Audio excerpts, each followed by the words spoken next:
Chris, your team, outside of a shaky second quarter, seemed to really make some great adjustments in this one. Defense was solid. How did you assess it? It's just, I think we had 8 or 9 turnovers in the second quarter, which was unfortunate because I thought, we had done a good job really kind of establishing a rhythm offensively, but we had some seemingly like a lot of turnovers in and around the basket. And then in the second half, we only had 7 total, so that was key, and being able to build off of that lead that we took into the fourth. But obviously Ant's big third. It's been a while since we've seen him have one of those, so it was good to see that again. Ant seemed really thrilled about the opportunity to send the coaching staff to the All-Star game. What does that mean to you and your entire staff? I mean, it's a reflection of our season to date. It's everybody doing their job, and it's I know the players were excited coming into the game to be able to give that opportunity to us, so we really appreciate that. More than anything, it's an honor for the organization to do this and represent them in the All-Star game. So, I know we're excited and looking forward to it. But like anything else, it's just a reflection of all the work everyone's doing. So, I assume you got a little bit of a shower in there. These guys have all spoken very highly of you and what they get from your leadership. Just what does it feel like, the dynamic that you have with this team in particular, that connection? Yeah, this team has the making as being a special one, not just in terms of what they've done so far in the season, but also just who they are as people, the way that they accept coaching, the way that they bounce back when challenged or from a poor defeat, all that kind of stuff. It shows the character, and they're good. They really root hard for their teammates, and they obviously root hard for their coaching staff, which is it's fun. It's really a lot of fun. Houston shot 35%. I mean, it seemed like so much of that was Rudy at the rim, just deterring and making them think twice. That's kind of what he's given you all year long. But did you see that a lot tonight, that effect that he had? Yeah, for sure. And I want to also pay, tribute to the defense Jaden had on Jalen Green. We challenged him the other day to get back to guarding, lockdown mode. And he really, really did that because, if that guy gets hot in particular, it's a different game. So he never really could string 2 together. Only had 3 for the game. So those 2 guys have always kind of been the heartbeat of our defense on the ball and at the rim. And they were really special tonight. Chris, you mentioned Ant having a third quarter like that, first time in a while. What did you see that inspired that in this game? He just went quicker. I just picked up his decision making. It just obviously, with the way Brooks was guarding him, we were able to get him off his body a little bit so he could get some separation. And then just quicker decision, less holding before he went downhill. Didn't jab or pump fake himself covered when he had catch and shoot opportunities. And then, if he's got the step back going, it's really hard to guard him. So. When a team does defend as physically as they did, particularly in the first half, and obviously they tried to do it all game, but what do you most like to see offensively to counteract that? Yeah, we have to have we talked a lot about our spacing. I thought our spacing was poor in the first half. When they're all over you like that, you got to be able to get by them, but we have to open up better lanes.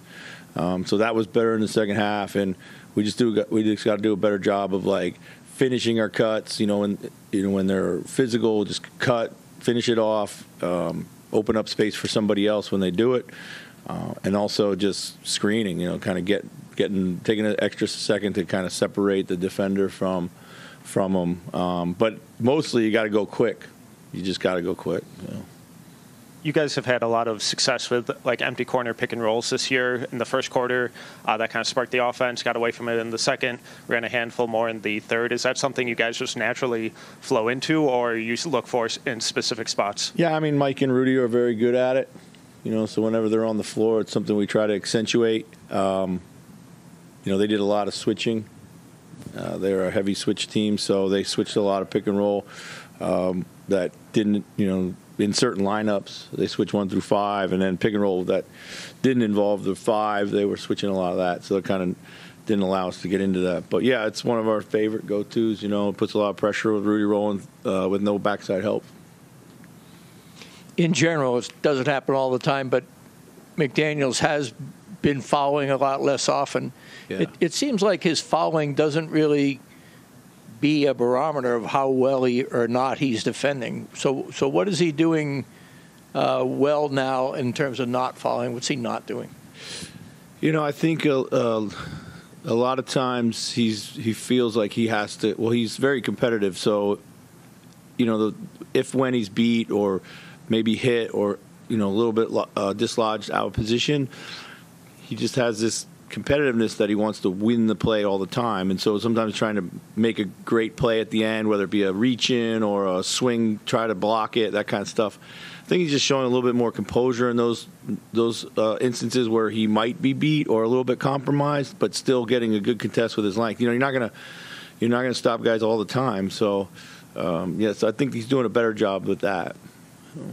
And then first half, it seemed like you reduced Rudy's minutes some. Was that the ankle, or is just flow, or not anything really? Well, I wanted to make sure that he was fresh to play as much in the fourth quarter as I possibly could, and so if I had opportunities to kind of maybe rest him in the first, that's what I was going to do. So. Coach, over the past 2 weeks, you guys have had, several third and fourth quarter leads that have kind of slipped away. And obviously today it kind of seemed like, you build up that big third quarter lead and then they kind of tried biting back into it, but you guys were able to hold them off. What do you think was the biggest difference today as compared to some of the past games? Well, we shuffled the lineup, we had, I really liked the J-Mac Rudy combination. I've been kicking myself for 48 hours that I didn't go to it the other day. The Mike J-Mac Rudy combination, I really like that, so that gives us an extra handler, it gives us some pace, it gives us some early movement, it gives us two guys that have a ton of experience, and that's what we're trying to get to in the fourth. So yeah. And then you guys are going to be going to the All-Star game, working with several of the top players in the league, namely in the West, LeBron James, Kevin Durant. How exciting is that for you to be able to, coach some of those players in the All-Star game and for your players to be able to surround themselves with talent like that? Yeah, it hasn't really sunk in yet. It really hasn't. It's an incredible honor. I'm sure it'll be an amazing experience. And like these guys here, I'm sure those guys won't listen to what I have to say either. So it'll be just like any other game.